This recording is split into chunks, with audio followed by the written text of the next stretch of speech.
అద్దాల మేడలున్నయే మేడల్లా మంచి సీరలున్నయే సీరంచు రైకలున్నయే కొనిపిత్తా నాతో బొంబాయి రాయే రాను నే రాను రాను బొంబాయికి రాను రాను బొంబాయికి రాను రాను బొంబాయికి రాను రాను బొంబాయికి రాను అద్దాల చూసారుగా రాను బొంబాయికి రాను.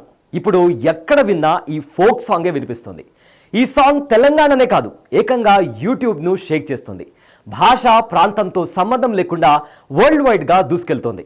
సాంగ్ రిలీజ్ అయిన కేవలం 6 నెలలు కూడా గడవక ముందే ఏకంగా 400 మిలియన్ల మార్క్ దాటింది.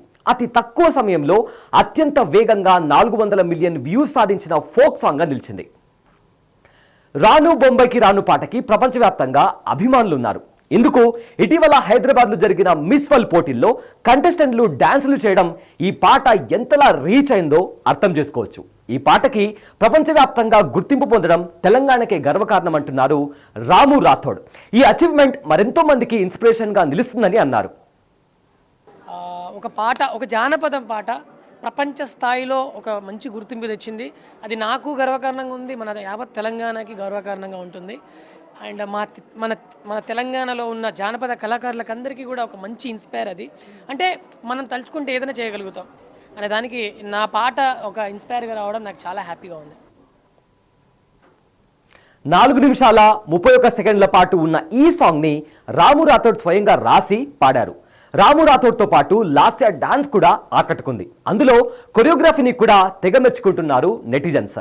అన్ని కుదిరిన పాట మ్యూజిక్ లవర్స్ను ఎంతలా ఆకట్టుకుంటుంది అనడానికి ఈ పాటే నిదర్శనంగా చెప్పుకోవచ్చు. ఫోక్ సాంగ్ 400 మిలియన్ల వ్యూస్ రావడంతో తెగ ఆనందం వ్యక్తం చేస్తున్నారు రాము రాథోడ్. దాదాపు 5 లక్షలతో పాటను రూపొందిస్తే ఏకంగా 1,50,00,000 వరకు సంపాదించి పెట్టిందంట. యాక్చువల్లీ ప్రజెంట్ ఆ వైబ్ని ఎంజాయ్ చేస్తున్నాను నేను. అంటే లైక్ నేను ఇప్పుడు ఆల్మోస్ట్ ఆడియన్స్ అందరూ ఎంజాయ్ చేస్తున్నారు నా సాంగ్తో.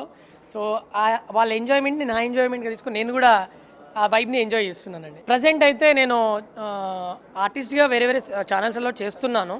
బట్ నా ఛానల్కి వచ్చేసరికి నేను నా పాట హిట్ అవుతుందని చెప్పేసి నేను ఎవ్వరికీ కూడా గ్యారెంటీ ఇవ్వను.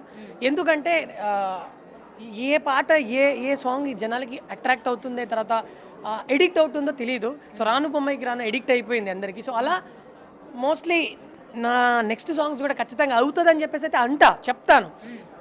దాన్ని ఖచ్చితంగా నేను బల్లగుద్ది మళ్ళీ రాను బొంబాయి కంటే బాగా వస్తుందని చెప్పలేను. ఎందుకంటే రాను బొంబాయికి రాను ప్రపంచ స్థాయిలో అదొక నెక్స్ట్ లెవెల్ అది చేరిపోయింది, అది ఆ జాబితాలో చేరిపోయింది. నేను అసలు ఎక్స్పెక్ట్ చేయలేదు. ఒక పాట, ఒక జానపదం పాట ప్రపంచ స్థాయిలో ఒక మంచి గుర్తింపు తెచ్చింది. అది నాకు గర్వకారణంగా ఉంది, మన యావత్ తెలంగాణకి గర్వకారణంగా ఉంటుంది. అండ్ మన తెలంగాణలో ఉన్న జానపద కళాకారులకు అందరికీ కూడా ఒక మంచి ఇన్స్పైర్ అది.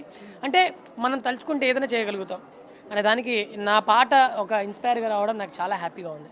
అద్దాల మేడలున్నయే మేడల్లా మంచి సీరలున్నయే సీరంచు రైకలున్నయే కొనిపిత్తా నాతో బొంబాయి రాయే రాను నే రాను రాను బొంబాయికి రాను రాను బొంబాయికి రాను రాను బొంబాయికి రాను రాను బొంబాయికి రాను.